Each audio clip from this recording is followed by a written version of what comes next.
Want to make a podcast? Spotify's got a platform that lets you make one super easily, then distribute it everywhere and earn money, all in one place for free. It's called Spotify for Podcasters, and here's how it works.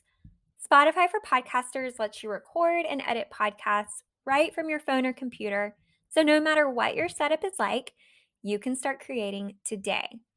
Then you can distribute your podcast to Spotify and everywhere else podcasts are heard. Video podcasts are also available on Spotify. With Spotify for Podcasters, you can earn money in a variety of ways, including ads and podcast subscriptions. And best of all, it's totally free with no catch. Ever since we discovered Spotify for Podcasters, we have had so much fun trying out all of the features like Q&As and polls that let us be really creative and engage with our audience. I highly recommend you give it a try. Download the Spotify for Podcasters app or go to www.spotify.com/podcasters to get started.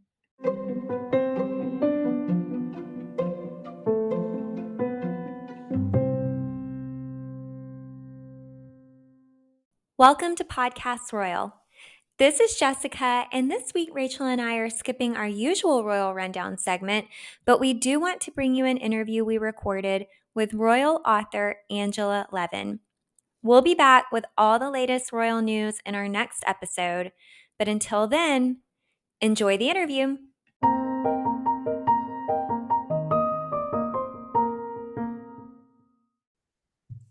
We are thrilled to have on the show today Angela Levin, a royal biographer, award-winning journalist, and one of the foremost experts on the royal family. If you follow the royal family, you have no doubt heard her name. She's written for The Observer, The Daily Mail, The Mail on Sunday, and The Telegraph, and appears frequently worldwide on TV and radio, including Sky News, BBC 4 and 2, GB News, Sky Australia, and many more. She is here today to discuss her latest book, Camilla, From Outcast to Queen Consort, which is out now in the UK and out February 7th in the US. We had a great in-depth episode about the king a couple of times, but this is the first time we focused an interview solely around the Queen Consort, and I'm really excited to dive into her life a little bit. Angela, welcome to the show. Thank you very much. I'm really pleased to be here. Your last book about the royal family centered around Prince Harry. Yes. Now it's all about Camilla. So what compelled you to choose her as your next royal to profile? I thought that the animosity towards her that had lasted several years was slowly getting less and less.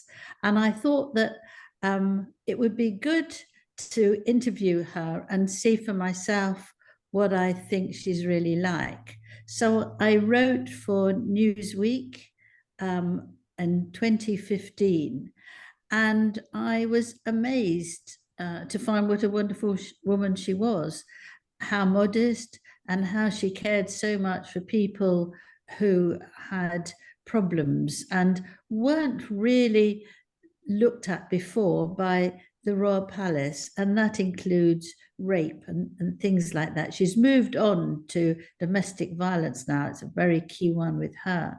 And I thought that was a very brave thing to do, something that was really necessary, but something that the formal members of the royal family would rather feel a bit would feel a bit embarrassed about it and wouldn't want to go into those things. So I decided I'd like to write a biography, and I got on with it. Well, so I actually want to throw in an ad-lib question here that I wasn't planning on asking, because you've been in the same room as the Queen Consort. What is it like to be in her presence? Because you write in the book that she is authentic and that she hasn't changed at all throughout her 30 plus years of being in the public eye. The book is a very positive look at the Queen Consort. You write about her famous sense of humor, that she is disarming, she's well studied, and she does her research for her work as a senior royal, even that she embraces aging. I love that. So this is going to end up being a two-part question. The first part, I'd love to know, what is it like to be in the room with her? It's incredibly easy. She has a warmth that emanates straight away. And she often starts the conversation with a joke. She may think it through earlier, or she just wants you to feel relaxed with her. She's not superior. She doesn't make you feel uncomfortable or inferior. And she will talk very openly. She's also very modest. She also wants to know about you. I had to be careful that I didn't talk about myself because I was there. You know, the journalists know that. You know, the person you're Yeah. talking to can ask you about you, and you come away with very little. But yes, she's very very easy to be with, and also she never forgets you. She whenever I went with an engagement with her from 2015 to 2020, she would recognize me immediately. If I was there with loads of other journalists, she would still come up to me and say, "Oh, hello, Angela, how are you? Is this feeling better? You feeling better?" She remembers who you are. And I also spoke to a lot of people who knew her, early friends, people who are running charities, whether she just came and cut a ribbon and said, "Oh, this is very, terrible, you have my good wishes," or whether she actually did things, and people who knew her in all different forms. And what was very interesting is that most people who write biographies have to put anyone royal as an aide, as somebody who's close to the royal family.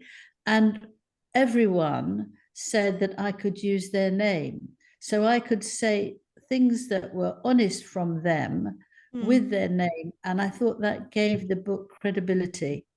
Yeah, I did notice that actually because we read a lot of royal biographies around here and it's usually a palace source, an aide.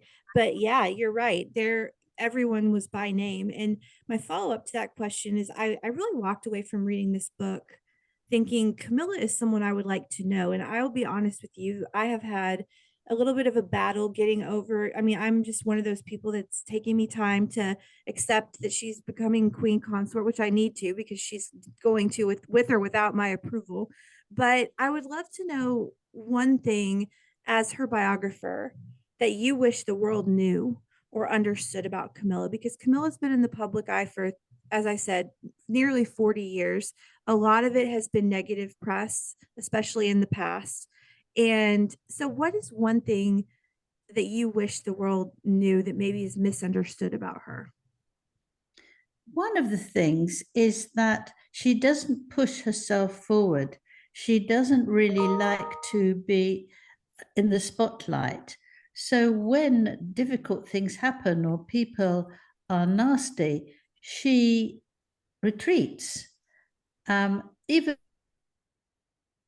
that what they allege of her happened. She is a huge reader and she escapes by reading something, and that gives her strength. She also has a very strong backing with family and friends. When she stayed in her home, where the paparazzi would bang on the door and shout at her, and she was called the worst woman in the country, she just thought, things will pass. The key to all of that is that she really loves King Charles. Mm-hmm. When they met, she was 24, he was 22, and they just fell in love. But because she wasn't a virgin, the heir to the throne couldn't marry somebody like that. So all these tangles came afterwards, but she never stopped loving him and he's never stopped loving her. You see, when they're together, it's very touching. They have an ease and humor, and um, they both help each other relax. Well, speaking of Camilla and Charles, you write that her life is comprised of two very different parts, the before and after she and Prince Charles married in 2005. So, what is that dividing line in her life? The dividing line is that she has far more restrictions now, whereas before she could do what she liked, really. She could pop to the local supermarket, she could go and see a film with a friend. She could go and have a quick 2 days away with a friend. But I think once you've married the future king, that you have to modify what you do. You need somebody to protect you when you go out. You have to dress in a different way. She's very comfortable in tracksuit trousers and a baggy jumper. She's a country girl. She's not somebody who wanted to dress immaculately all the time and have her hair done and her makeup. She was out there walking. King Charles loves walking. She's a very country woman too. And of course, she then had to dress respectably all the time. And it took her a long time to work out what her taste was in clothes. She wanted to be approachable and do the right thing all the time, but she didn't want to be too fancy. And she wanted to dress for a woman of her age. She didn't want to try and look as if she was 25. Mm-hmm. Mm-hmm. Well, you can say whatever you want about Charles and Camilla, but there is, as you said, no way to deny that this is a true love story. Charles, you write this in the book, would not be who he is today without her. And this is going to be a controversial opinion of mine, but I truly believe it. As much as I love Princess Diana, I really do. I don't believe that she was the right partner for Charles, and Camilla is. And she obviously loves this man and he her. Otherwise, they would not have ever put up with the enormous amount of ridicule they've undergone to stay together.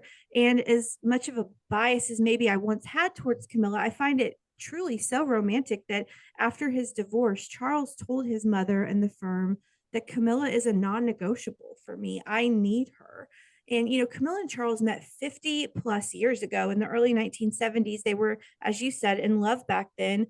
But and the way that you phrased it about her being a virgin is just so disturbing, and so grateful that we've moved past that in the royal family. But you write their relationship was unable to be sanctioned due to the protocol of the time. So basically, Camilla wasn't the right woman that the firm was looking for the heir to marry. So let's say Charles and Camilla met 20, obviously now it would be okay, but let's say Charles and Camilla met 20 years later in the 1990s or in the early 2000s.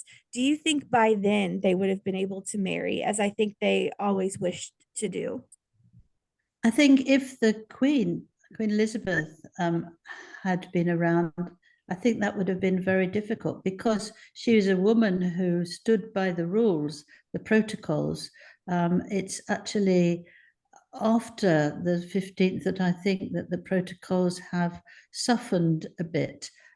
She did try and keep up with the times, but I think that with the heir to the throne, it would have been quite difficult. Also, King Charles had to have an heir, and if it was that older, I think it would have been quite difficult for them to have had a child, and the Queen would have been terribly worried about that because her whole aim is to keep the monarchy going. Let me just say that Prince Charles went to see his parents and said that she was going to be with him regardless, and Mm-hmm. it's the first time he really ever crossed them. He was always wanting to please, and this was the one thing that he refused to do, to give her up, and that's why one of the reasons that they softened. And also with Diana, I think it's very important to say that Charles was being nagged to get married. He was over Mm-hmm. 30, he had to find heirs, and it was a plot between Elizabeth, the Queen Mother, and Diana's grandmother, Lady Fermoy, and Mm-hmm. they actually worked together that this would be a very good thing. They knew that Diana had huge difficulties. She was already self-harming. She was emotionally up and down like a yo-yo because she had a very, very difficult, unpleasant childhood. And they had absolutely nothing in common. So they got engaged after 13 dates, which were mainly Right. dinners. Um, Very hard, very hard. Can you tell us what Charles and Camilla's marriage is like? Well, I mean, I'm not there when they have intimate times, I can assure you. But I think that they like each other's company. I remember I was invited to things for writers and journalists just after the COVID curfew was lifted. There were about 300 of us there, and she was going around talking to almost everybody. And she was waiting for King Charles to come because he had two earlier engagements to do. And he came running in, not quite at the last minute, but the last sort of half hour. And the look on her face and his delight that she was looking like that, oh, it would make you cry, really. He bent over backwards to be there for her because he knew that that was very important. And she wanted him to be there with her. And I think it's small things like that and their ease together and their jokes. They've got a very similar sense of humor, and they have been known to get the giggles when they're somewhere. And it just, I remember he went off again soon after COVID. He went to Greece to celebrate 200 years of something I can't remember offhand. And it was freezing. It was about February or March.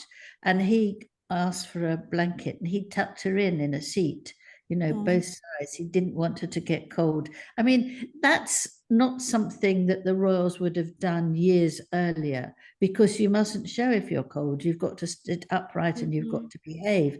But he put her first. He didn't want her to catch a cold, and I thought that was incredibly moving as well. So there's always been those sort of things that are natural, instinctive, that overcome any of the pomp and circumstance of what they're doing. Yet, when we had the Queen's funeral and the Duke of Edinburgh's funeral, you could see they were solidly together and they were immaculately behaved. Of course they would be, but they didn't start sort of whispering with each other or holding hands or looking in each other's eyes. It was being inappropriate, so they didn't do it. But they were there as one. Actually, they were there as one.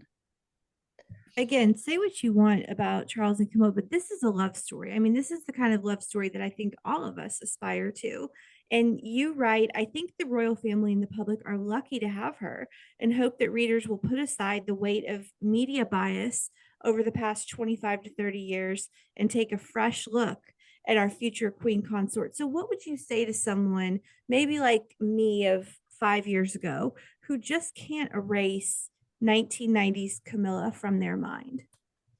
That's very interesting you asked me that. I sometimes get lots of compliments from people, but I sometimes get people who write to me and email me and say, I can't understand it.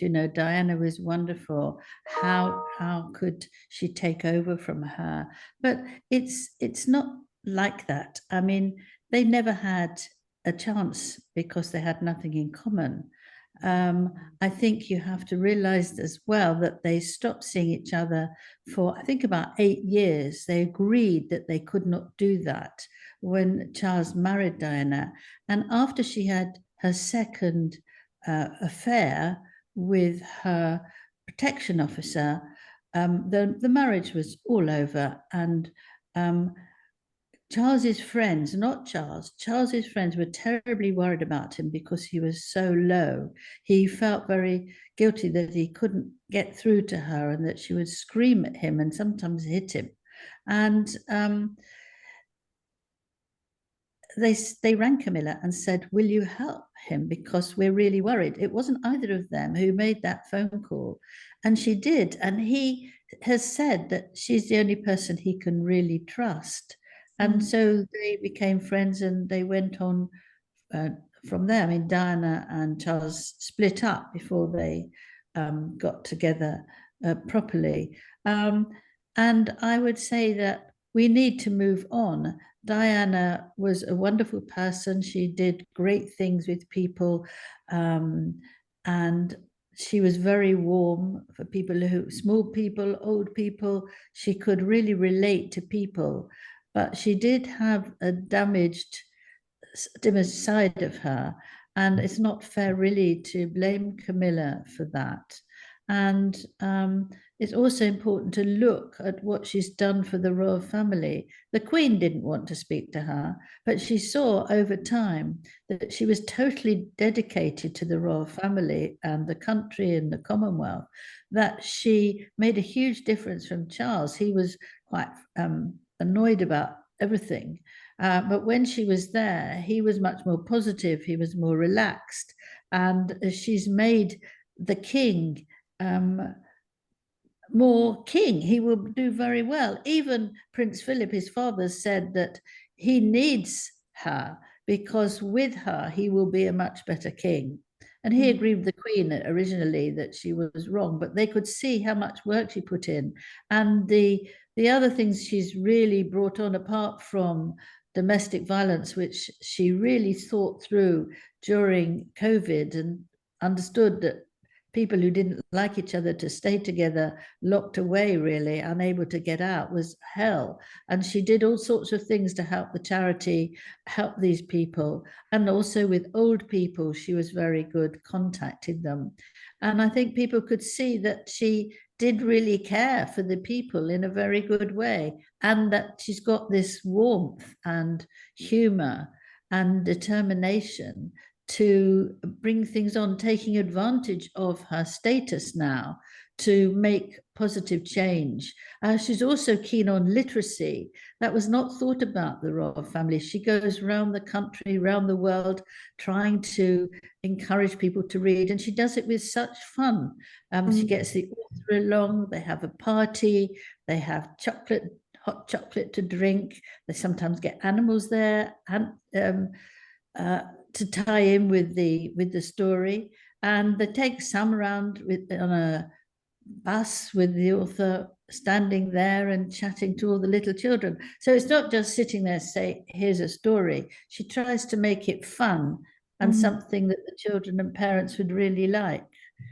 Well, I was surprised to learn that Prince Andrew, in particular, had a real dislike for Camilla. And I don't know how often people really consider the relationship between those two. So, could you explain that to our listeners? Yes. Prince Andrew and Prince Charles never got on. We had the same thing, that he was second in line to the throne at one point, but Charles was the heir to the throne, and they never got on well. And when Charles and Diana were splitting, Diana, so I've been told by a very, very good source, not Camilla, but a very, very close source, that I know I'm saying that now, but I mean that this is a very important thing, that she tried to get a deal with Andrew, that they pushed Camilla out the way so that Andrew could be either the heir, or he could actually bring it around for his children, and Charles would be pushed aside. Wow. That's pretty groundbreaking, especially considering what ended up happening with him. Wow. Yes. That Yeah. blows my mind. I don't want to move on to the next question if you have anything else to say about that, but that just is shocking to me. It is absolutely shocking, but I think Prince Andrew had his mother's ear. He was her favorite child, and he could sort of twist her around his little finger, and he saw then an opportunity for him to take over from Charles. Charles's parents were slightly disappointed in him because he loved music, he loved reading, he is a sensitive man, whereas Andrew is a real man. He liked to play rugby, he was in the army, he played golf. He was more of what is a sort of very old-fashioned image of a man. And he felt frustrated by it all. We I see promise. something similar. We see something similar in Prince Harry now, of course, I'm Mhm. very sad to say, in connection, with Prince William. Mm-hmm. Well, we're Wow. going to talk about Harry in just a second, but I promise I'm not stuck in the 1990s. My questions are making it seem like I am, but I think No, sometimes. it doesn't. You don't seem that at all. Okay, good. I'm glad to hear that. So, I mean, I think sometimes about what I would have thought if someone would have told me in, say, 1995 that Camilla, in just 3 months' time from today, would be crowned Queen Consort side by side Charles in the coronation at Westminster Abbey. I mean, you were there in the 1990s, Angela. That's unbelievable to think that this would be happening based off of how it was at one point in the story. Her image has been rehabilitated in maybe one of the most striking ways of anyone I can think of, from being so vilified in the early 1990s. You talked a minute ago about her going to the supermarket. I mean, I just remember stories about people hurling tomatoes at her and hurling bread at her when she would No, go those to aren't shop true. at the store. Yeah, because she was so hated. And now she is pretty much a totally respected across the board senior member of the royal family. And let's face it, she's the future queen. In 3 months, she will be crowned. So, how did we get from there to here? Well, it's interesting, isn't it? I think if I sum it up in a sentence, it's that it wasn't what she was like, it was what she was up against. Mm, And once that was um, in the past, she could show what she is really like. All the people I interviewed, all of them, when I asked how has she changed since she's become a royal, and they all said to me, she hasn't. She's just the same. And I said to them, look, I can't write this for 72 people saying this is, give me an idea of what has changed in her. And they said, she hasn't changed actually. You can recognize her immediately and straight away. She's not pretentious. She doesn't put on a front. She is she. And I think that that's an indication of why King Charles has stayed with her, because he could see in her enormous depths and enormous love and enormous willingness to help others. And that's why he wouldn't give in. Well, we never hear much about Camilla's two children, Tom and Laura. They're obviously both adults now with lives of their own. But I'm curious, how do they, or do they at all, fit in with the royal family? They didn't want to be involved in a royal family life. Now, this is really hard because the press will follow people and ask them and take photographs and not, but they wanted a different life. And that's one of the reasons why Camilla bought a house near one of their country homes so that she could go there and they could come in. They didn't have to feel awkward. They could make a noise, they could make a mess, they could go swimming in the garden, and they could have more of a normal life.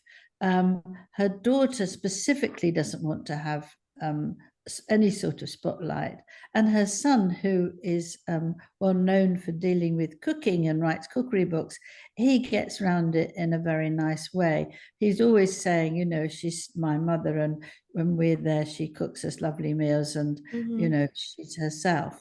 And I think that that was a decision that they made. And actually, it's very interesting how, if you really don't want to be part of the engagements or the spotlight, it can be done.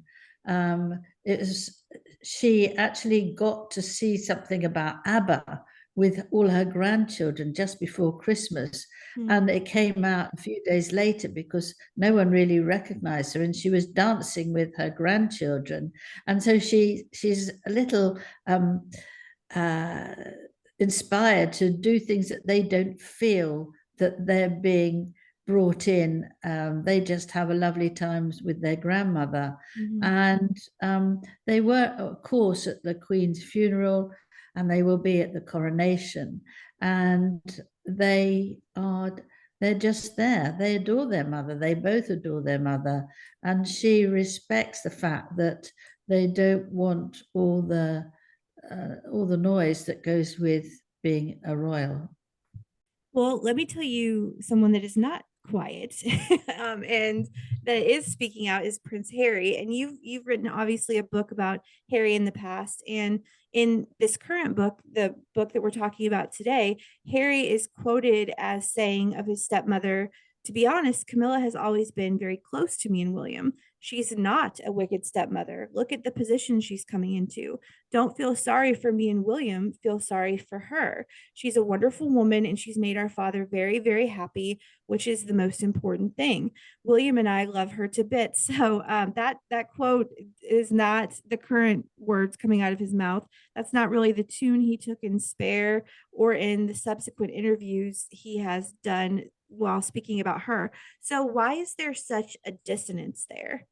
I think that what he's doing is attacking everyone, left, right, and center, um, to try and cope with what he feels about himself. That I'm not a psychiatrist or anything like that, but the animosity he shows to everyone and his invasion of their privacy, he's done an awful lot to try and keep his own privacy. He's got about 3 or 4 cases waiting to be heard in the UK alone, and but he doesn't think anyone else's matters.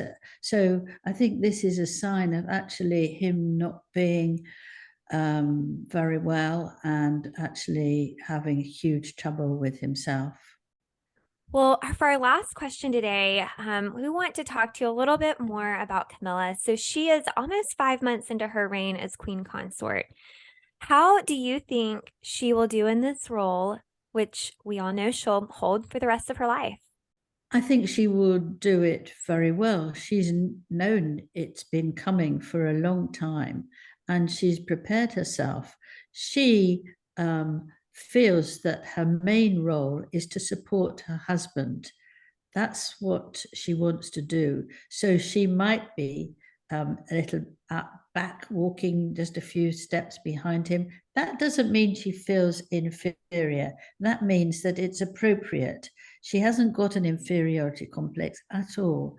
I don't think she will, well, I know she won't get involved in any of his work. It won't be a 50-50 job where she decides half things and he decides the other. He will decide everything, but she might give him a nudge because she, not he, has had a normal life until she was in her 50s.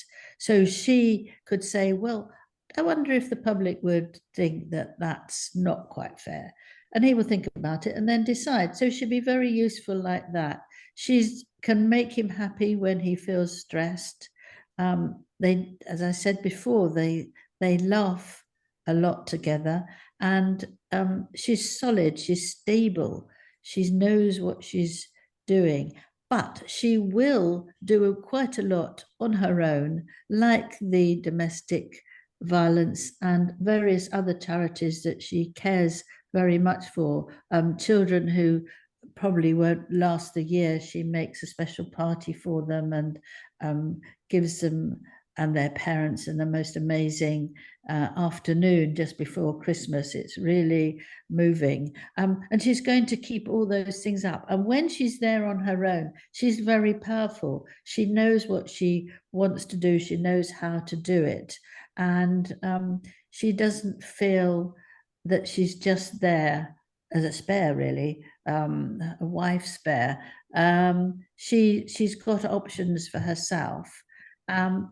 King Charles likes her to travel with him, despite the fact that she doesn't like flying, and but because he likes to be with her and she likes to be with him, so she gets over it.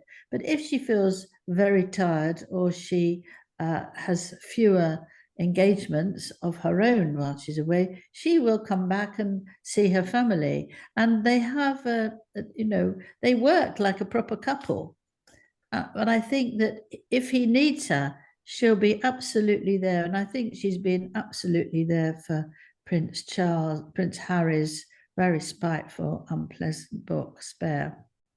Well, listeners, Camilla from Outcast to Queen Consort is out now in the UK and out February 7th in the US. Angela, thank you so much for being here today. Thank you. I've enjoyed it. Thank you for having me.